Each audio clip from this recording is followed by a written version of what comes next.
Suman Agarwal, ma'am. Welcome to the Ranveer show once again. Today is a very important conversation, especially for all our female listeners. It's more about how the nutrition changes in the life course of a woman. At what age does gender start mattering in terms of diet? Yeah, so the girls... What happens to all these people who follow a vegan diet for a very long time in their life? They will have deficiencies. There'll be a lot of vegans who'll get upset listening to this. I think the way our forefathers have designed our diet is actually fantastic. This PCOS, PCOD problem was very common when we were making fitness content 9 years ago, and it's still very common. It's a huge rise in PCOS in India. Why? So again, what's it like for women who are going through menopause? How does it feel? So depression, sleep disturbance, they feel weight gain is okay because I've menopaused. What do you tell them?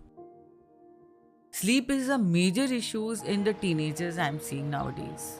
They think if they sleep at 11, they are doing a crime, which is actually causing all that hormone related issues. Should girls be having protein powders during their teenage? As a rule, we don't give protein powders to kids who are growing during their height growth time. Because what's a mistake that all of them are doing that they don't even know is a mistake? All of them are doing intermittent fasting. What are the most common mistakes that pregnant women do from a diet perspective? So they all think that they are eating for two. And they all indulge. Another mistake I've seen mothers doing is eating. That is actually very, very dangerous.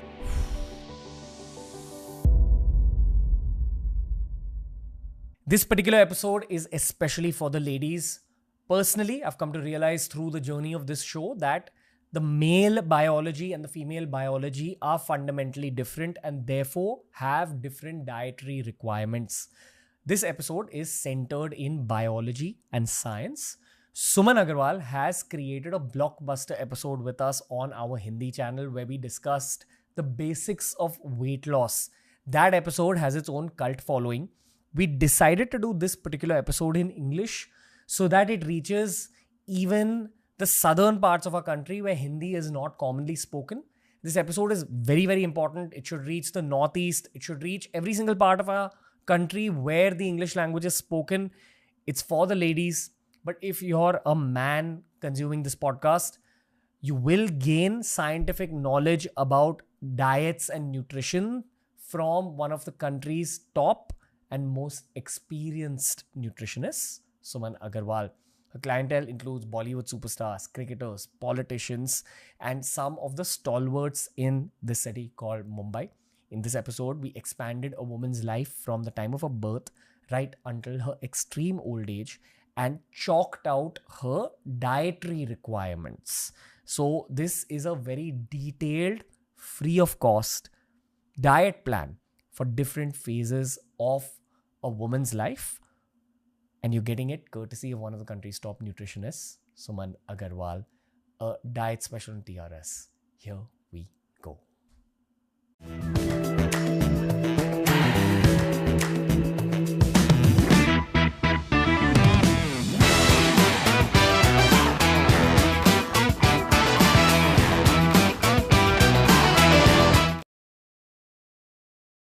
Suman Agarwal, ma'am. Welcome to the Ranveer show once again. Thank you so much, Ranveer. Very glad to be here again. We did a very epic Hindi episode, which was like a general health 101. For people who don't know Suman, ma'am, you're one of our country's all-time leading dietitians. Fair to say? Yes. How long have you been a professional dietitian for? I've been in this field since 24 years. Okay. Plus, yeah. And how are you feeling? Oh, just on top of the world. Yeah. Today is a very important conversation, especially for all our female listeners. I thought that there's a lot of health podcasts on the Indian internet, but we should also definitely do one which is just oriented towards women, because I genuinely believe that as a guy, I feel women's bodies and the nature of their life is a lot more complicated than a guy, because you guys are capable of producing life. Yeah. And I'm learning this from all my female friends who are my age. Yeah. So if you're a guy who's born in 1993 and a girl who's born in 1993, even now at age 31, I feel your experiences of life are very different. So it makes me question that what is life like in your 40s, in your 50s, in your 60s as a woman. But fair to say it's like a little different than being a guy. It is more challenging than a guy. But like women go through menopause, even guys go through something like that. But because they produce kids, it's a whole different world and different steps they have to take, care they have to take during that time. They are more prone to many health diseases because of hormonal changes, which men don't have. Yeah. Yeah, I think that hormonal angle is a very big part of a girl's life throughout her life. Yes. In fact, throughout the month. So maybe my first context setting for the audience is that we're going to do a timeline-based podcast. Okay. Where we're going to take a woman's life right from pre-puberty up till old age and talk about it from a diet perspective. So it's not a totally gynecology oriented podcast, but it's more about the food, lifestyle and exercise factors. How the nutrition changes in the life course of a woman. Okay. Should we start the women's timeline now? Yes. Okay. At what age does gender start mattering in terms of diet? Because I'm assuming that when you're a kid, a boy's body and a girl's body are pretty much the same. But I'm assuming that when a girl starts getting a periods, things change. Yes. So does the diet also change at that phase? Yeah. So the girls need to have little more rich in iron. The iron is what they require. And so that is what we increase in a girl's diet and make sure that it's enough fat. Because it's a hormone, right? Certain hormones are made from fat. So the fat has to be enough and the iron levels have to be washed out. And of course, so these are the two main things and rest of the things all the same. And for boys, it's different. We concentrate more on zinc. On zinc? Yeah. I really want to ask you a boy question. Because they build muscle, right? Okay. So for that, muscle recovery and everything. So zinc is more. Okay. So the girls need to have enough iron in their blood. And of course, the calcium levels, that goes for both of them actually. When they are, because the girls grow up till the age of 16, 17. And boys grow up till the age of 22, 23, 24. In fact, we had a boy coming who was growing even at the age of 22. Taller. Got it. Yeah. What foods give you iron? So the time of puberty is not only iron, but also because they are still growing taller. So we have to make sure that we are giving calcium-rich food. As I told you, I'm not one of those nutritionists who does not believe in milk protein.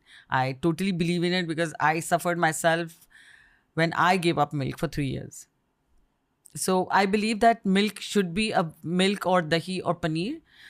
Or cheese should be a good part of a growing child till the time they are going to grow taller to maximize or to optimize their height growth as per their genes. So what are the foods that increase the iron intake? So certain fruits like pomegranate and watermelon, nuts like pistachios and pulses like black-eyed pea and black-eyed pea, chole, all these are having enough iron. Then certain grains like ragi and bajra, they have higher irons. And then there are certain seeds which are like halim seeds. So you can soak them in the night and or crushed or whole and then have in the morning 1 teaspoon, 2 teaspoon. So that can help to raise the iron. Then if you are highly iron deficient, then even taking, in the East India, it is Indian, like Bengal side, you get this kule khara. There are leaves which you can soak in the night and have it in the morning. That also helps. So there are many things you can do to raise your iron, but keeping a balanced diet, having enough protein helps. Okay. What's the most common one that, what will you give a parent who's a working professional who wants to take care of the daughter's iron requirements? What's the quickest and easiest one? Have nachni rotis, ragi rotis twice a week. Yeah. Nachni roti every day. And, something they can also give their child, something called, what we devised a recipe called miracle juice, which is made from tomatoes, pomegranate, amla, which is vitamin C. So for iron to get absorbed, you need vitamin C. So amla, then carrots and little bit beetroot. So boiled beetroot 1/4, you can juice it and give to your child with your breakfast in the morning, but freshly squeezed juice. Or you can give a soup made with carrot and tomato and beetroot and onions. So that will also help. That raises the iron level. Okay. And a multivitamin and making sure B12 is correct. You recommend multivitamins to all your clients? Yeah. Irrespective of what they want. So whether someone's coming for muscle building or weight loss. Everyone has to take one multivitamin because we don't know. We all live in cities. We don't know what B complexes are being retained and what is from the food which we eat and what is getting washed out, or while cooking is getting burned, whatever, not being available. So one multivitamin we give to everyone. Okay. One tablet once a day. Yeah. That's it. Any other supplements that everyone should be having? Omega-3, everyone has to have. From what age? I think from a very young age. Even the pregnant women are given omega. Okay. That is proven to be really helping because of the presence of UP and DHA for the brain cells too. So it's also an anti-aging. So Ranveer, we do a lot of anti-aging treatment for our clients. So we don't say that anti-aging is only meaning like your face has to be beautiful. Actually, anti-aging is from inside. Cellular level. Yeah, cellular level. So yeah. So how do you maintain a good body internally, digestion, your back, your as young as your back, right? How good is your backbone? So how you can maintain that, and how you can maintain enough muscle mass, and how you can maintain good brain cells, and how you can avoid getting dementia, Alzheimer, which is in such a big rise in India because of in the older population, right? We'll get there in the timeline. Yeah. So these are those omega, multivitamin, and making sure irons are proper. If iron is low, you can of course take a supplement, which is fine. And another vitamin, we don't give it to kids, but elder people. But yeah, this is what we would like to give. Okay. I think the angle with omega is that it's derived from a fish's body. Not necessary. You get vegetarian omega also from flaxseed. Okay. For the sake of asking this, why can't you just eat the flaxseed? So to have the same amount of EPA, DHA, what you can get out of a capsule, maybe you have to have a lot of flaxseed. A big bag of flaxseed. No, not that much. Yeah, but a lot, which can also cause toxicity in certain levels. So you can't have these things. God. Yeah. Okay. And not tasty. Why can't you just pop a pill? Okay. Are there parents who are not open to supplementation? I haven't heard any. All the kids take gummies and they take omega as this thing and calcium as gummies, which is fine. Okay. What else happens in a teenage girl's life that changes her dietary requirements? So enough protein and enough calcium till they're growing up. Then we have to manage. It's just the iron which is important. Iron, and zinc also to a certain level, because iron and zinc go hand in hand for each other's absorption. So then they have a requirement when they are when they get married and they want to get pregnant. So pre-pregnancy, they need to change their diet. Okay.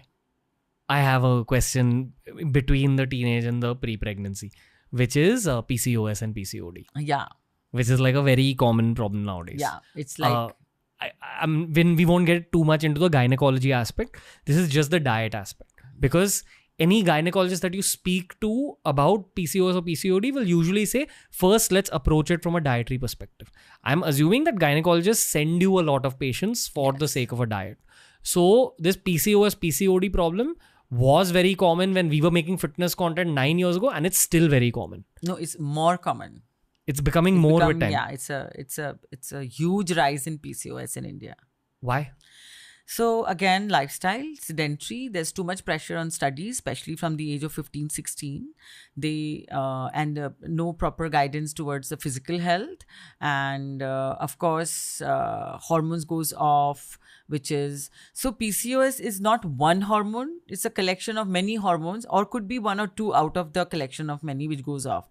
So starting from thyroid to prolactin levels to insulin levels to FSH, LH and DHEAS, many hormones goes off. And then we have to work hand in hand with the doctors, what medications are required, and to get the periods regularized, etc. So it's a collection of all the symptoms. And in the diet part, what they require is, of course, if they have thyroid is off, so they need to take medication. Along with that, we have to make a thyroid friendly diet, which is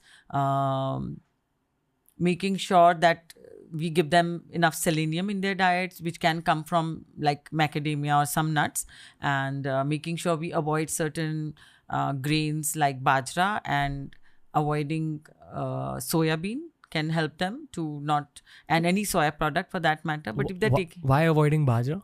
because it raises your thyroid levels. Okay. So certain changes in the diet help them, and of course certain exercises for thyroid patient, and making sure their B12 is on the right track, because B12 deficiency and iron deficiency can spike your TSH. Also D3 deficiency, making all the three levels proper so thyroid can be handled. Next is, and certain asanas, especially like Sarvangasana, which can, Massages your gland. That's what people don't understand about yoga until they start doing it. Yeah. That you're moving your body in so many weird ways that definitely those organs are getting massaged. 100%. There's just, the scientific research on these subjects related to specific asanas needs to be done. Yeah. I always believe in this, and we have... we send them to even yoga for yoga classes. So that's about and also, any hormone issues happen because of they are not consuming enough good quality fat. So there is something called essential fatty acids, which is important for balancing these hormones, okay, which is thyroid and pancreatic, everything. So deficiency of, and where does the essential fatty acids come from? It comes from fish. But if you're a vegetarian, then you have to use oil. Now, there is another leher in India about ghee.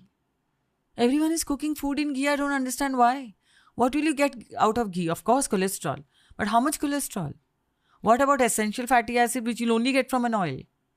Any oil like... The rule with fat consumption is change it up, right? No, so ghee is to be how our forefathers have told that ghee, make a dal in ghee.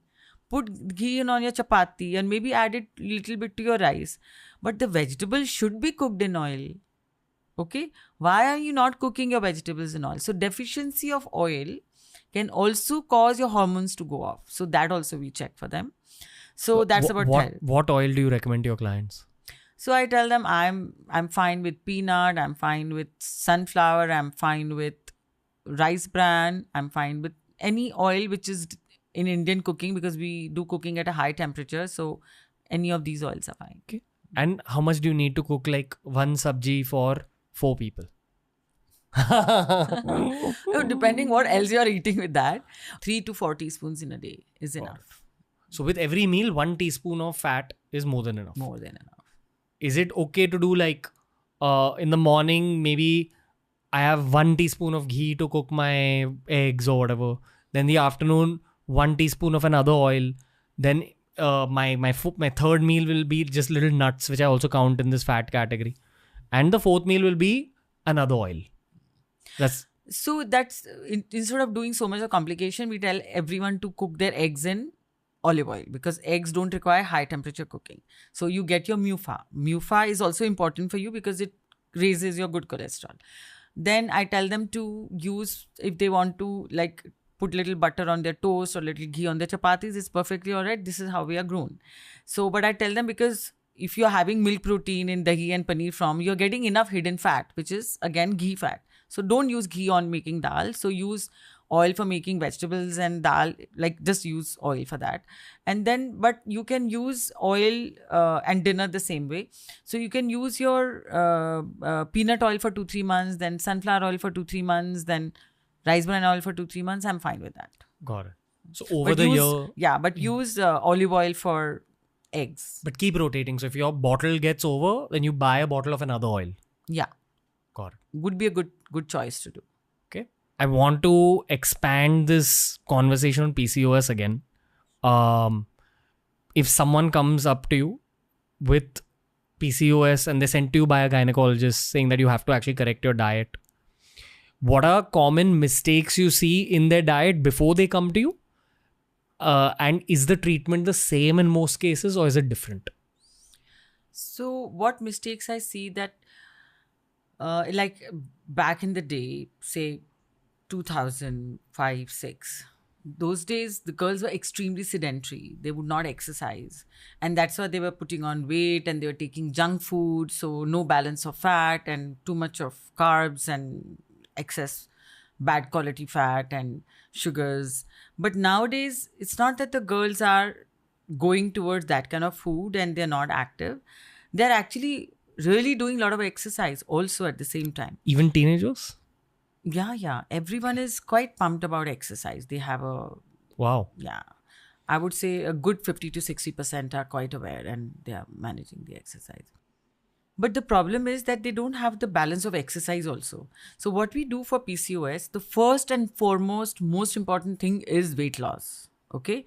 So 80 to 90, today only we had a girl coming in who had PCOS, and she knows that when she is her ideal body weight, which is around 50 to 53, all her PCOS symptoms goes away, which is hirsutism, which is hair and the pigmentation and irregular periods and blah blah. So all that corrects as soon as you reach your ideal body weight. So my job is to make sure we bring them to their good weight, and at the same time give a sound diet, and at the same time give them good exercise pattern. So because they're so pumped and they know about weight training and Pilates and yoga and kickboxing, so they are only doing muscle building and stretching kind of exercise. They are not concentrating on low impact cardio. So we have to balance that. That's the common mistake they are making. And of course, many of them turn vegan. So we tell them, no, we need good quality fat also at the same time, which comes from oil and nuts, but at the same time, very little amount of cholesterol. So we balance their diet. So the common mistake they would be making is that they are still very, very fond of chocolates. So bringing their desserts and after Swiggy and Zomato, like, okay, I want to have this ice cream, immediately order. It can come at 1:00 anytime, right? So that is a challenge. And all sleep late. Sleep is a major issue in the teenagers I'm seeing nowadays, which is actually causing all that hormone related issues. Because I don't understand that they think if they sleep at 11, they are doing a crime. Haven't you heard this?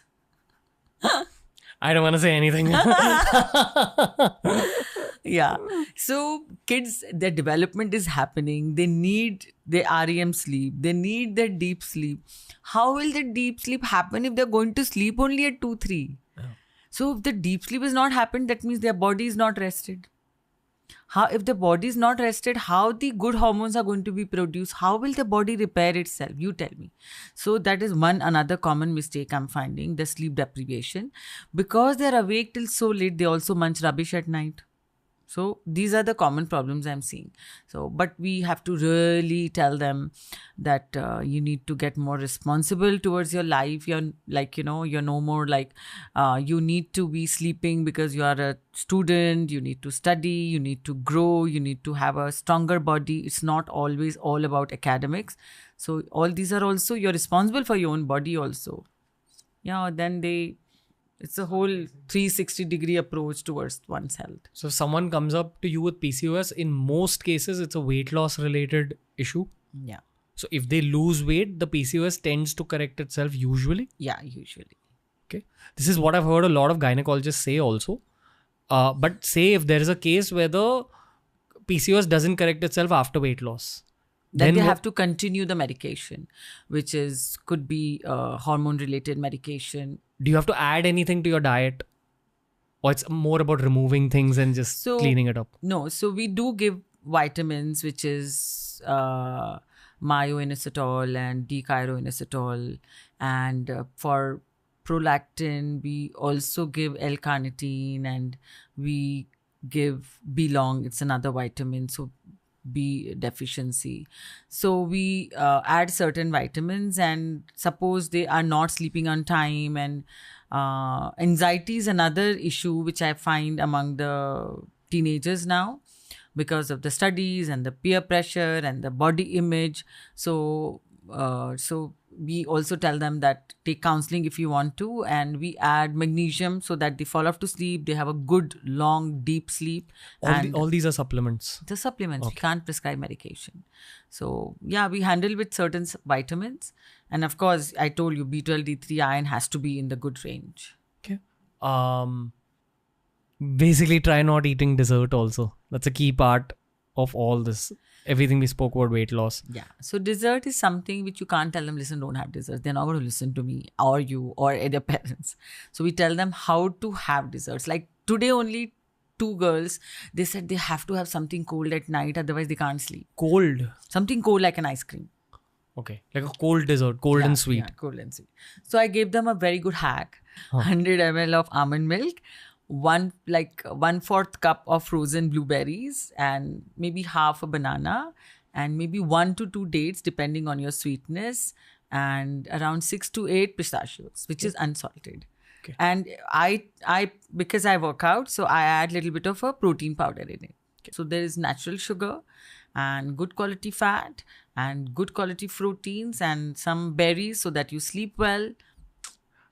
And you put an ice and then you churn it and it becomes like a nice smoothie, which is half the time I have that at night.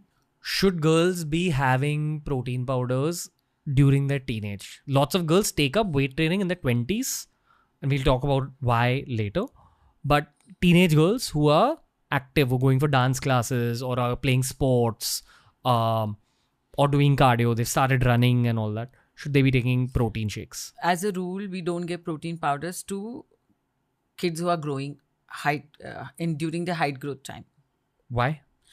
Because I met 2-3 orthopedic doctors, and they said that if they are not taking protein, like milk protein in natural form, but depending totally on whey protein, then there is some problem which happens in their bone mineralization, which can trouble them in future. So we give natural foods to children. So you're saying the right age to start your protein shakes ideally should be after your growth is done, which is 22, 23 for guys? For guys, yeah. And for girls? 16, 17. Okay, that's the right age. Wow. Collagen is something which can be taken by younger girls. Supplement. Yeah, collagen is a powder which is very good for skin.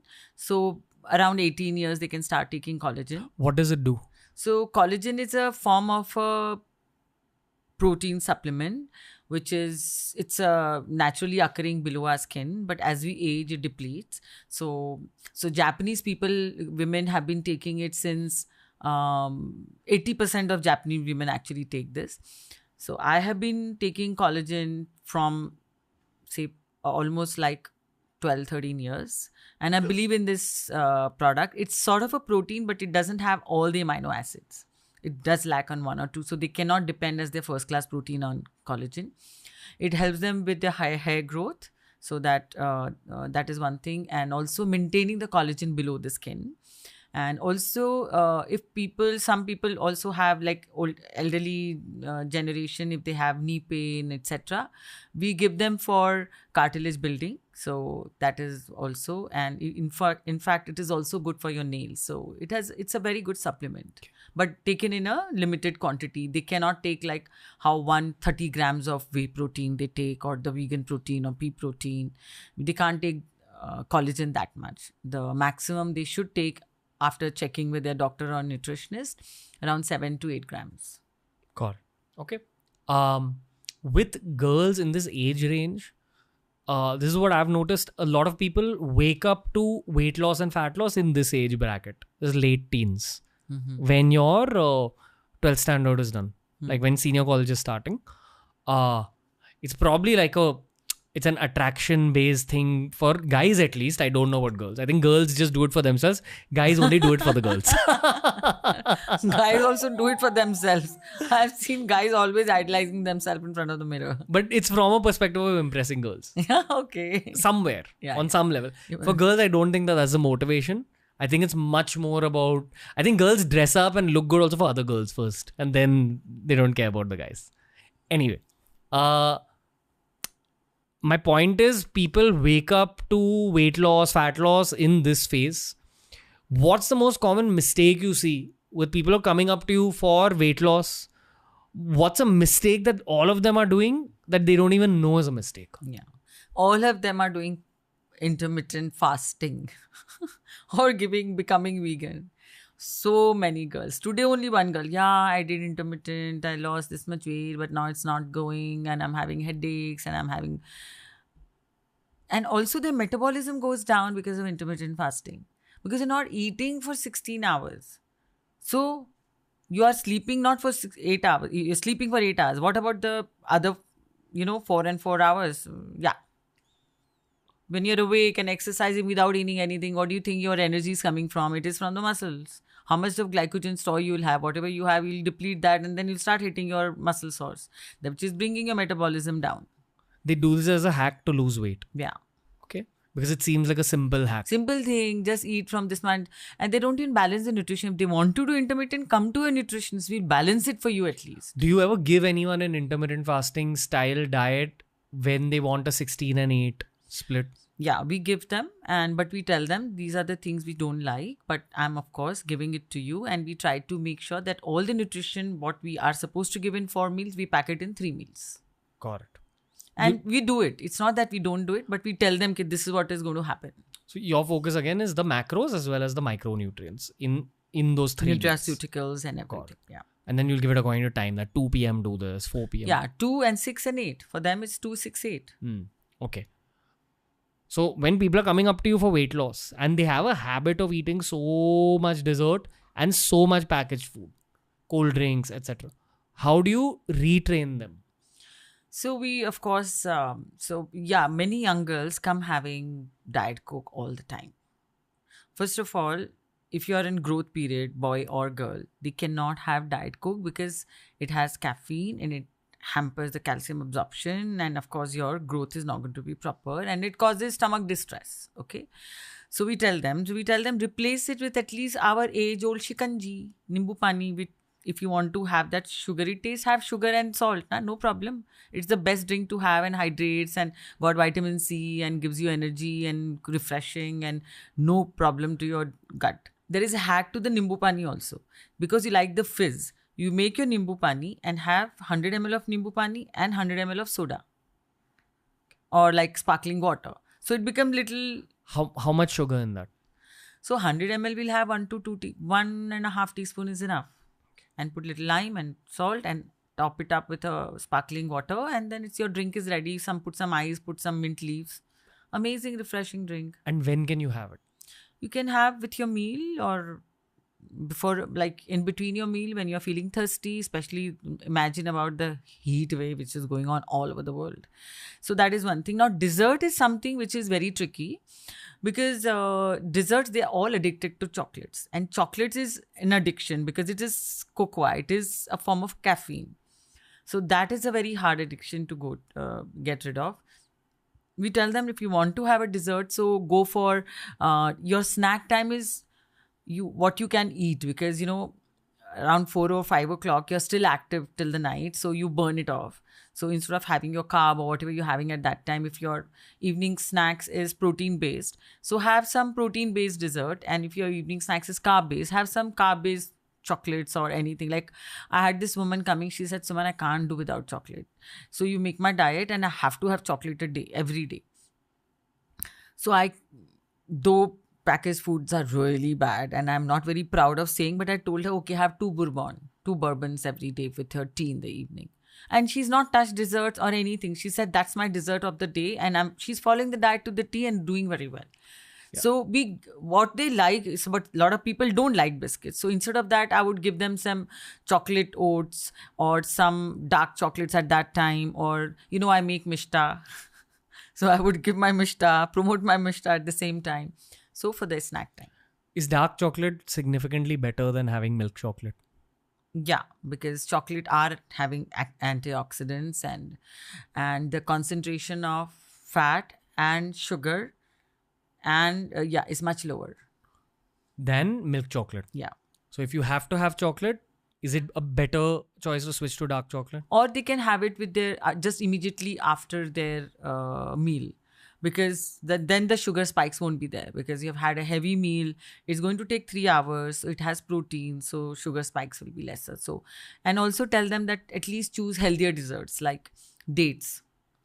Dates are good, rich in iron, good for the young girls. It'll help them to, forgot about the dates in the list of iron-rich food. So date is good. So also having gooseberry candies, which it's available everywhere in India, which is आमले के वो candies जो होते हैं. So those are also very good, rich in vitamin C and satisfy your taste bud, and it has fiber. So these are the things they can have. Okay. There's a very key question that's sent in by a lot of girls in our office, but I've also heard so many of my female relatives say this. So let's address it right after the PCOS, which is soya. Everyone is confused about soya because you'll hear a lot of vegetarians turning to soya chunks as a form of getting the protein in. It has a very high protein content, but at the same time, it can affect your hormonal system. What is the truth about it? Does it affect different people differently? Yeah. Soya is actually having a lot of good qualities because it's had good quality fat and it has fiber and it's rich in iron. And so it can be easily consumed by girls or elderly people or anyone who can digest soya very well. So the 2 to 3 servings in a day is maximum they should take as per like around one serving could be 50 to 75 grams of tofu. So that's easy. There's no problem of toxicity or any problem unless you have thyroid, and then you have to control your soya intake. Okay. Basically a bowl of tofu in every meal is also okay. 3 meals. Yeah. Never do a lot. Like I would not give pulses in 3 meal to any of my clients. I will not give paneer in every meal. So you need to have a balance of proteins in your diet. I'll tell you what I do. So I count 6 clean eating days. I do 2 days paneer, 3rd day tofu, then 2 days paneer, 3rd day tofu. And this is just once a day, like one good serving of it, like a nice big serving of it. Very good balance. So you go to the store and you buy those packets of tofu. You try consuming them on the same day because if you leave it in the fridge or the freezer, the taste changes and everything. Of course. So try buying both paneer and tofu really fresh. And this is what works for me as a vegetarian. Yeah. I think it's a very good one. But I'm a guy. Is it the same for girls? Yes. There's no problem related to hormones going up and down or anything like that? It has estrogen, right? So in fact, women above the age of 45, 50 should have soy in their diet. Okay. So you would recommend it to at least vegetarian women? Yes. Do you recommend it to non-vegetarian women also? If they have high cholesterol, then I tell them have soya instead of having chicken or fish, chicken for that meal. So at least your cholesterol will become better. Okay, got it. So you're for it, all in all. What about soya chunks? Soya chunks are defatted. Okay, they're also healthy. It just doesn't have the fat at all. Has the fiber, has the iron, has the protein. So they're good to go at least 2 to 3 meals, like how you're doing with the tofu. You can have, instead of tofu, you can have soy chunks, and very nice vegetable can be made with the greens and with Indian masalas. Lovely, very tasty ones are made. I think nowadays there's also this thing called tempeh. Yeah. Do you recommend tempeh? Yeah, that's also fine. What is it made of? Soy only. Okay. There's different way of making it. It tastes better for me than like tofu. Tofu gets boring like if you have it all the time. So we have clients from China who are Chinese, and we have Thai clients from Thailand. So of course their diets are made as per, because that's what they usually have. So soya is not a bad product. It's just that Indians have not grown up eating soy. So sometimes we are not able to digest that particular grain as much as we are digesting others. But since last 20, 30, 40 years, there's a huge uprise in consumption of soy chunks because of the protein, and so people are having it. And also Indians are very fond of trying different cuisines. Like you will never find a Thai person trying 10,000 cuisines or absorbing them into their daily life, and you will not find a Japanese like that. In fact, I once was going to Leh Ladakh, and I saw one whole Japanese people the bus coming in, and they were only eating the Japanese food in Leh Ladakh because they had gotten the what you call dehydrated food and they used to add water and have Like it. how we take thepla and go everywhere. Yeah. Okay. And they were very particular. They knew that they can't eat only Indian food. Their stomachs are not made for. So, but Indians love to try their like Thai cuisine, Chinese cuisine, Japanese, their favorite, and Italian, of course, is a long back. So that's why the tofu is very good for them. At least if they are vegetarian, the tofu balances their meals. Otherwise, they're only eating noodle and then where's the protein? Noodle and vegetables, and where is the protein coming in then? Sushi, no protein. We're breaking down a lot of nutrition-based concepts, but I feel there's 3 very key phases of women's life that we should speak about. One is pre-pregnancy, which I would also say for many women is like late 20s, early 30s in the modern day. Yeah. Late 20s and early 30s. And I know that scientifically speaking, women's bodies, especially the muscle weight and their bone density, reduces in this same phase unless they're doing strength training. During? Yeah. Like I remember this from all our fitness videos. Like this used to be a very important phase for training women. During the pregnancy? No, in this same age bracket. So after the age of 25, girls' bone densities start reducing. Naturally, if they're not into strength training. No. So the the calcium depletion or the bone depletion happens after the age of 35. Not before. Not 25? No. That's why the pregnancy before 35 is better because you are still like depositing calcium on your bone. Okay. Do you want to highlight the bone density part or the pre-pregnancy part? Or the pregnancy part is very important. In fact, the women frame size changes if suppose a woman who came to me when they were 20 or 21 or 25, when they were not pregnant, not married, or married but not pregnant, if their frame size is small, medium, like around small size, okay, any category of smalls. We have 3 categories in small, medium, small, large.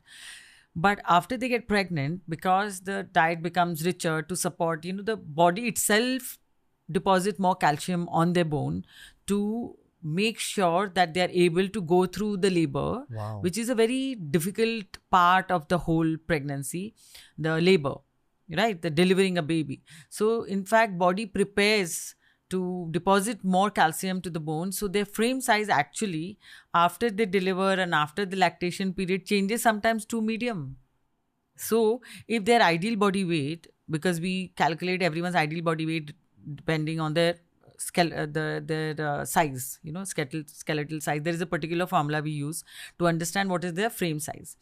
So that actually changes after they deliver. So ideal body weight as per the frame size is say around 52, 53. The ideal body weight can jump to 62 after they deliver. Because so much bone they have deposited and the frame size has become bigger. So all these natural changes that are happening because of your body have to be assisted by your diet. During pregnancy, it is assisted. Okay. Can we break down pregnancy from actually even before conception? Is there any dietary changes that help you become more fertile?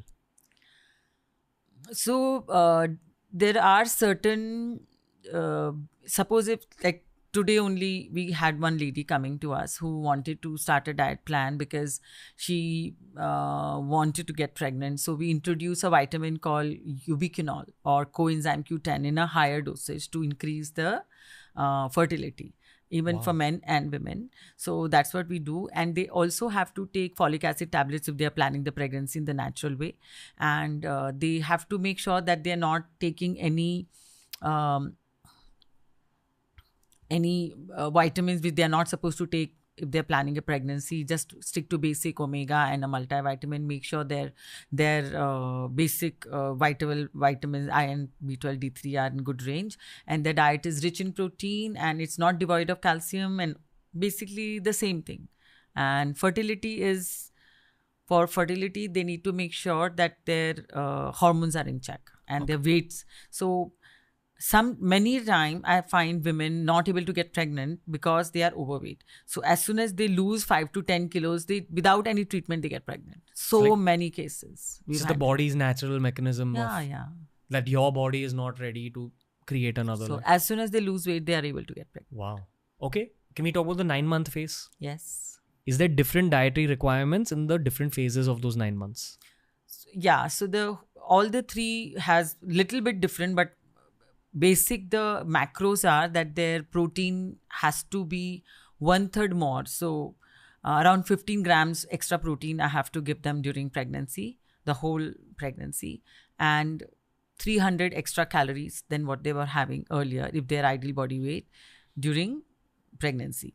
Of course, the fat also requirement goes up and certain vitamins goes up. So if the gynex gives them beta-hexamine or Pregnacare, etc., to complete those macros, and we take care of the macros, which is calcium, which goes up really high, around 1200 to 1200 mg during 1100 to 1200 mg during pregnancy, and requirement of protein, as I mentioned, goes up, and the cholesterol.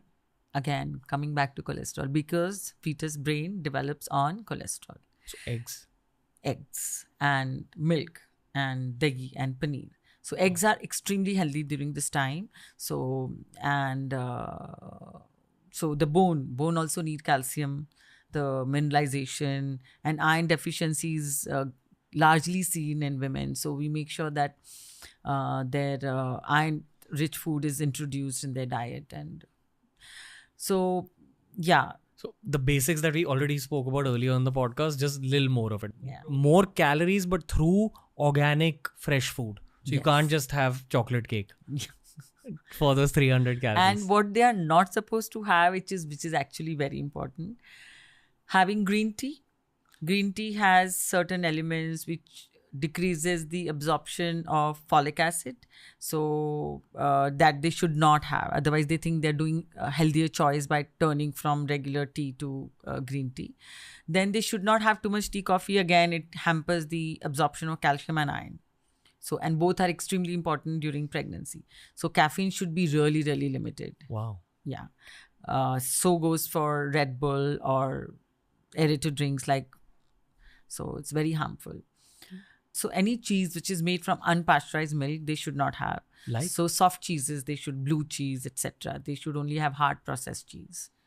Soft, like cream cheese. Yeah. So certain cheeses which are made from unpasteurized milk, they should not have. If you want, I'll give you a list. Yeah. Okay. Yeah. Basically, any of the cheeses which are soft. Yeah, soft. Okay. So unpasteurized milk. So blue cheese is one I know, but I'll give you the list. Then certain fish which has high mercury content, they cannot have. So, of course, I will. And tea, coffee, I mentioned. Of course, all alcohol and cigarette smoking, to of course, absolutely not to be touched. I'm not trying to trouble you, but what will vegan moms do? Like in this case? Yeah, they should not be vegan at all. During this phase? Yeah, there's no way. You are really playing with your baby's health. So also, how will they get highly absorbable form of calcium during this time? So become non-vegan for the 9 months? Yes. And introduce what in your diet? Paneer, dahi. Okay. Got it. Very, very important for them to know that it's not that it's not going to be done, it's going to be done, but then you are playing not only with your health, but you also your baby's health, because you are also at the risk of osteoporosis, your bone mass will go low, bones may become osteoporotic at an older age. And so whatever the baby does not get, it is drawn from the mother's body. That is the problem. Yeah. This is why men have it much more simpler than women. Yeah. Women have the responsibility of creating another life. Yeah. Also, excess amount of weight gain, which is detrimental to mother and the baby's health, because overweight decreases the amount of nutrition which goes to the baby through placenta. So that is another problem. So they need to make sure as a nutritionist, my aim is to make sure the mothers don't gain more than 10 kgs for sure. We try to totally during the pregnancy, 8 to 10 kgs. But the baby is more than 3 kgs. More than 3 kg is fantastic for the fetus when the baby is born. So 95% of babies are 3 kgs plus if they have crossed the full term. When you're writing a diet for a pregnant mom, are you keeping that baby in your head? You're writing a diet for 2 people? Yeah. You know? I only think about the baby and mother at that time, that make sure that the baby's brain development is great, because imagine if the brain is not developed, so we need not only the cholesterol rich food, also B12, D3, everything has to be normal and enough amount of protein. So everything, the omega is also very important at the same time. So I have to think about many things. Then we had a woman coming who was pregnant with twins at, I think, third or fourth month, and her gynecologist told us that she can't gain a single kg of weight because she was already 92 kilos. He said ki I'm really scared about her nutrition which is going to a baby. And believe me, both the babies were normal when they were born, and mother's weight did not cross 94. That means it's not necessary. So we had another case who was another lady who came at 88 kilos, and by the time she delivered 3+ kgs, and her weight was 90. Wow. So we have cases like these where we have a restriction on mothers cannot gain weight, the baby has to be healthy. So we do that. We also have gestational diabetes, which is so difficult for us to handle. So with my daughter, who's a diabetologist also, Dr. Juhi, so we both handle cases like that where the mother is diabetic at the same time pregnant. So we have to make sure she doesn't gain too much weight, because that opens her up to one disease which doctors don't like, which is preeclampsia, which is not liked by the doctors. So we make sure that the weight gain is not much, and the sugar levels don't go high. Otherwise, the risk of having bigger size baby is also there. So Complex. yeah, it's complex, but it's it's very challenging, but we love it. What are the most common mistakes that pregnant women do from a diet perspective? So they all think that they're eating for two, and they all indulge. Junk food. Yeah. So another mistake I've seen mothers doing is eating street food. So that is actually very, very dangerous. So, another mistake the pregnant women make is having raw food. So raw moong. Okay, uncooked moong can actually have, people are fond of, mujhe to moong ka salad khana hai, can have a bacteria called listeria, which can cause listeriosis, which can actually give a lot of problems to the baby, which is stillbirth and paralysis and many, many things. I don't want to talk about it. And same goes for the street food, because you don't know how hygienically they are cooked.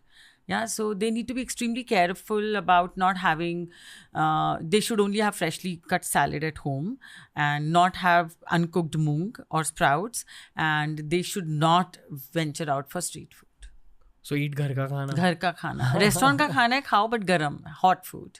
Correct. Avoid chutneys. Yeah, probably. And anything that's raw in a restaurant. Avoid, of course. Salad? Yeah. During this time, they should, as I mentioned, they should avoid tea, coffee because of all the. Also, another thing they should avoid is microwave popcorn, because that also there is a toxicity in that. They should also avoid Teflon coated air fryers, which gives rise to acrylamide, which can be not good for the pregnant woman. Teflon coated air fryers, which is most air fryers, right? No, we get other ones. Like the ones which use metal.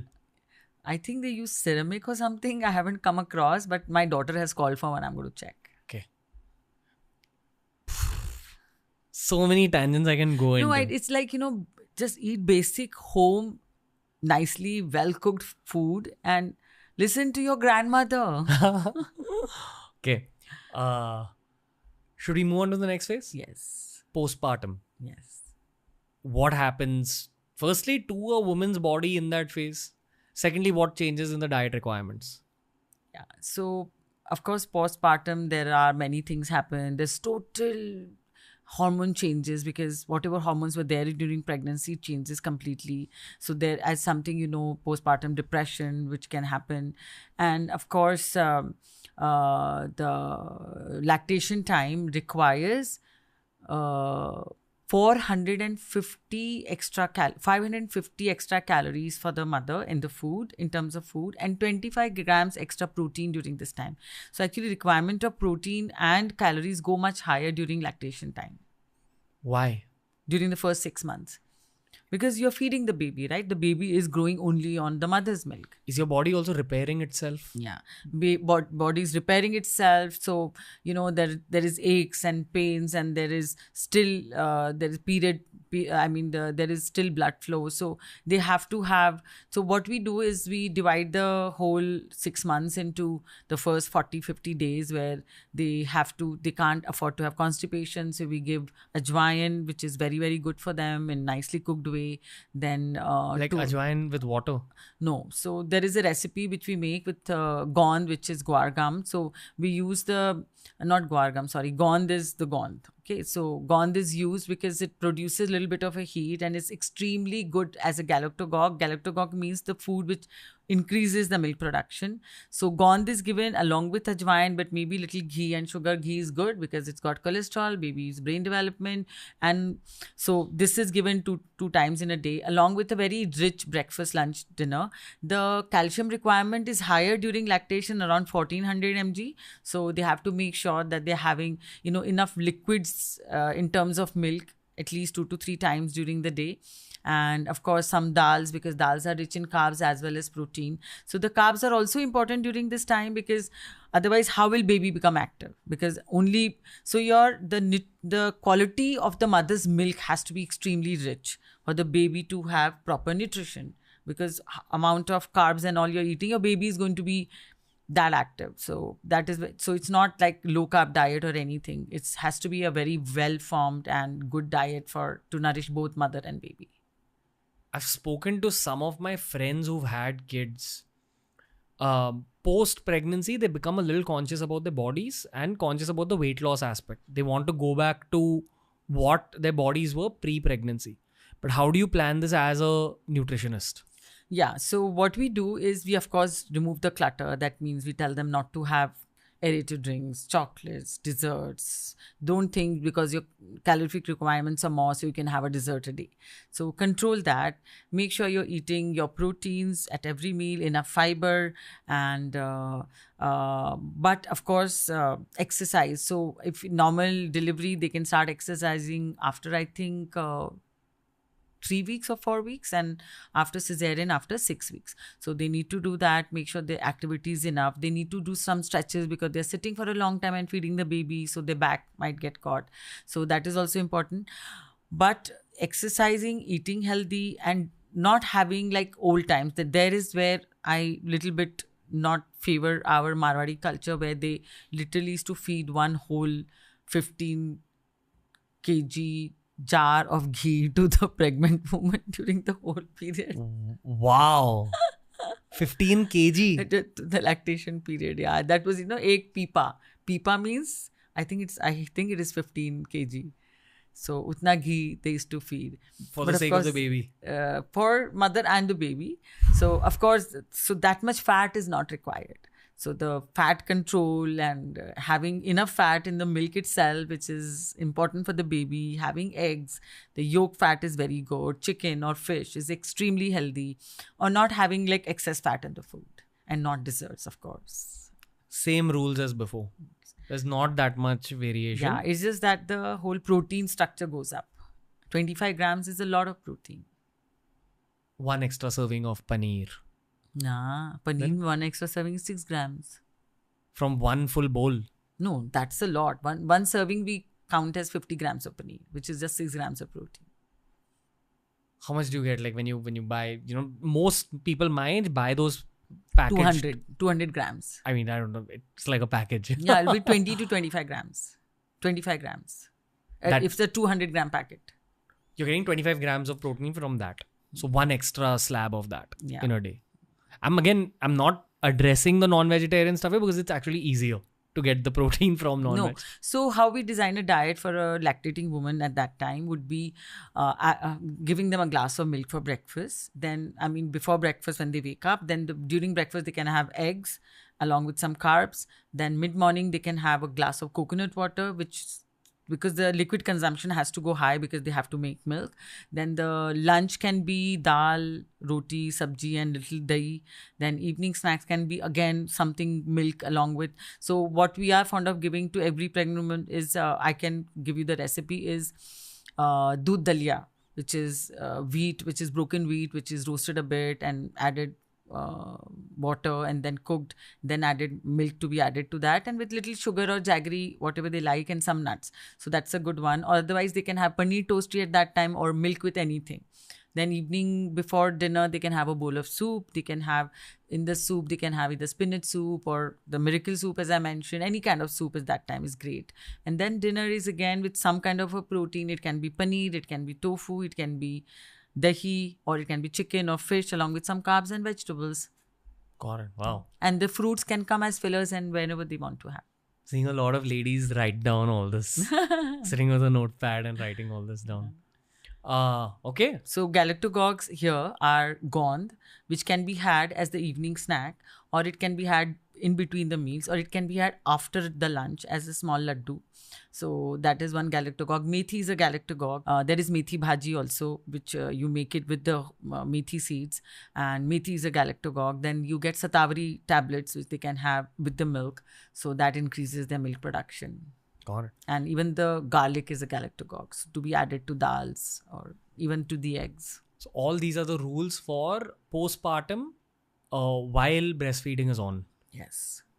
Post that, life will go back to normal. Then back to the normal rules that we spoke about. Yes. Focus on your exercise, focus on your protein intake, try eating less processed food. Yeah. And in fact, take care of your nutrition, because behind the children, they forget about their nutrition. Exercise. This is practical input. So you become so concerned with the kid that you're not taking care of your own diet. Yes. What's the common mistake? That you stop? Yes, you stop exercising. You are like taking care of your kid all the time. And of course, you don't have time because evenings you are with your kid. And if you're working mom, it's double whammy because you have to take care of the kid and the office and your nutrition. So they tend to miss a lot. So What do you tell them? So we tell them that first is you. Of course, your baby, till the time baby is fully grown, that's the first responsibility. Then it's you. Then anything else. Okay. Then life goes on. Yeah. Then menopause happens. Right? That's the next key phase. Yeah. What changes from a dietary perspective in that phase? So menopause is a time where women go through a lot of hormonal changes. So there's a lot of depression setting in, and they tend to gain weight, especially around the abdomen, upper abdomen and the lower abdomen. Their digestibility of various food goes low. So the enzymes productions are lower, and you start getting hot flashes. So what we do during this phase is increase their calcium intake, because osteoporosis is a very major problem that they all face. And then secondly is hot flashes. So we give them primrose oil once a day. Then so if earlier, and also the calcium requirement, which I told you, is around 1400 mg during lactation, and the kids around 11 during menopause also is around 1100 to 1200. It's higher. So we increase their milk protein intake during this time, but easily digestible one, because they may not be able to digest too much of the chai which is made with full fat milk, tea, etc. So we tell them, or coffee with full fat milk. So we tell them to have also the caffeine present in coffee and tea will not help them to absorb the calcium from that. So it's better that they give up, they go to dip teas or coffee with very little milk, and concentrate of using the milk protein in breakfast, lunch and dinner, is it the dahi paneer or any other form. Just plain milk. And also, yeah, and also, but nobody will drink plain milk. It's very difficult to digest. So also there... Lassi. Lassi is great. I have dahi every day with my lunch. Okay, and my breakfast is 30% paneer or and 40-50% eggs, or sometimes moong. So that's how the protein balance for my breakfast is. So the protein requirement also goes up, and more than of course the dietary changes has to be made, and their energy expenditure decreases, so their carbs have to go lower. So if they were having carbs for 4 times in a day, breakfast and snacks, dinner, they should try to omit for one meal, so that they don't gain too much weight. And the knee pain and the back pain, which is a common thing. So the strength training has to start. I should be started much earlier, but if they haven't started, they should start by the age of 40 for sure, to avoid osteoporosis, to avoid muscle wastage, losing muscle, because that's the way you age, right? So you have to hold on to your muscles. If you are doing your exercises regularly, you will not get frozen shoulder. Otherwise, that's what you're looking for. So frozen shoulder, plantar fasciitis, all these happens because you're not regularly exercising. So that can be taken care of. And of course, iron deficiency. And I think keeping a very healthy outlook and making sure exercising becomes a very, very important part during this time. At this phase, it's not so much about the dietary changes if your diet has been healthy. It's more about increasing exercise. Yeah, it's the most important thing. And also, I've seen that women during menopause also have disturbed sleep. So taking magnesium glycinate during this time is extremely helpful. Wow. What are the supplements? Primrose, if they're having hot flashes, and checking their D3 regularly, iron regularly, B12, multivitamin, ubiquinol or coenzyme Q10, we give it to everyone because of the heart health. And also if someone is taking thyroid medication because they have thyroid, so the coenzyme Q2 level goes down in their heart. So though we can increase it by giving a supplement and an omega, which is very, very important. Yeah, these are enough. And vitamin C if they want to, otherwise it's fine. Also, another thing I find that many women after menopause have a lot of pigmentation around their face. Yeah, so they can take glutathione with vitamin C to get rid of the pigmentation. Okay. Now you ready for the next question? Yes. How do guys my age convince our moms to do all this? You won't believe so many of Juhi's friends have brought their mothers for their diet because they really want to take care of their mothers, right? So they all come and the sons really force them that you have to take care of nutrition. My children are after me. I mean, they don't have to be after me, but yeah, they take care of me. Why Write a diet for yourself. Yeah, you need to take care of your parents so that, you know, they have a good quality life at the age of 70, 80, 90. They're not dependent on you. They are walking without a stick. My aim is only that every person who comes to me, I should take them in such a way or make their foundation so strong that they are able to walk in 90s, even beyond 90s without a stick, without a help. What's it like for women who are going through menopause? Like, what is their life like? How does it feel? Yeah, so depression. They feel weight gain is okay because I've menopaused. Yeah, and sleep disturbance, and so it is. It is, you know, it to each its own, because I think it's what is important is to address this issue with like full force and not make yourself the victim. Okay, I'm menopause, so I have this problem. That's what I did. So there was a phase in my life where I wanted to feel old. So I thought I'll wear lighter color clothes and, you know, just be a little more. I said, no, I'm going to challenge myself and challenge my age and still learn dancing and still do jogging and still do everything which I was doing. So it's up to you how young you feel. So we also have a machine which tells you your metabolic age. So we tell people that your aim should be to bring your metabolic age lower and lower and lower. God. You see it happening? Yeah. Okay. All the time.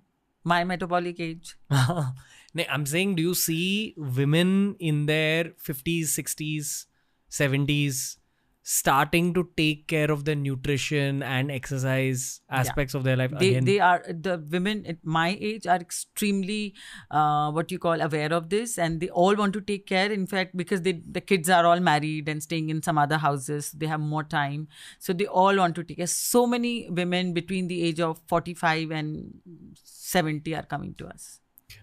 And they're all doing extremely well. So as a nutritionist, your biggest advice during this phase is fix the exercise aspect of things. Yes. Exercise and diet is also very, very important. I mean, we've spoken so much about diet till this point that I don't know what more we can add other than you spoke about the supplements. So another problem during this time is women forget to go to the gynec regularly, which I advise them, because they have to do pap smear, they have to do, if the doctor's advises, mammosonography, because there's a huge rise in cancer cases after COVID. We don't know whether it's related to we don't know whether it's just aging. We don't know what. But there's a huge rise in breast cancer cases I have seen in last 1 year, 2 years. So they have to be very aware of their body. They cannot decrease their nutrition. They make sure they have enough protein. Don't follow fads. Don't do fat diets. Don't give up milk for any reason. So you need to be soundly advised for your nutrition during this time, because you don't want unwanted, unnecessary problems in your life later on, which can make you feel very, very depressed. Okay. So you don't want like breaking bones, you don't want cancer, you don't want dementia. So also dementia is also related to very high levels of sugar. So they need to make sure that they are eating so well that they don't have any genetic disease which they are predisposed to, because they're taking care of their sleep, their exercise, their diet, their vital vitamins, and their nutrition, and their mental health. Okay. Suman ma'am, that's it. That's the episode for today. We're done with the timeline. Okay. I think this is pretty much what at least I think of as a 30-year-old man about what a woman's reality is. Yeah. So I'm sorry, ladies, if I've missed out on anything. Have I missed out on any? No, I think you covered very well. Okay. Just wanted to make this a very cut-to-cut episode, but I'm glad. Always great learning from you, and thank you for sharing all that wisdom again. That's all I have to say. Oh, thank you so much. And I love talking to you always. I don't know how you have become such a fantastic YouTuber.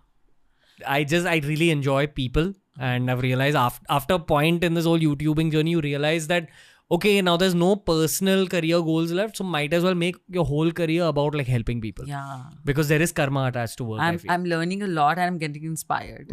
Start your YouTube channel. Okay, done. I actually think that more women's content is needed generally. And I see this based on talking to my sister, talking to my mom, talking to my girlfriend. There's a lot of questions which guys can't answer. Yes. Thank you, ma'am. Had a lot of fun. And Anytime. Please return to TRS very soon. Of course, of course. Thank Whenever you. you call me. Done. Thank you, ma'am. Okay, thank you. That was the episode for today, ladies and gentlemen. If you guys are also listening in till this point, I know this one was helpful. We will be doing this episode in Hindi as well. But for now, in the comment section, please give us feedback on this episode and tell us what else you'd like for us to cover on TRS when it comes to fitness and health. We will be back very soon. If you want some more fitness and health episodes, we'll link our fitness podcast playlist down below. We'll also link some of our Hindi episodes. Please check those out as well. And until next time, guys, from Ranveer and the team, we'll see you very, very soon.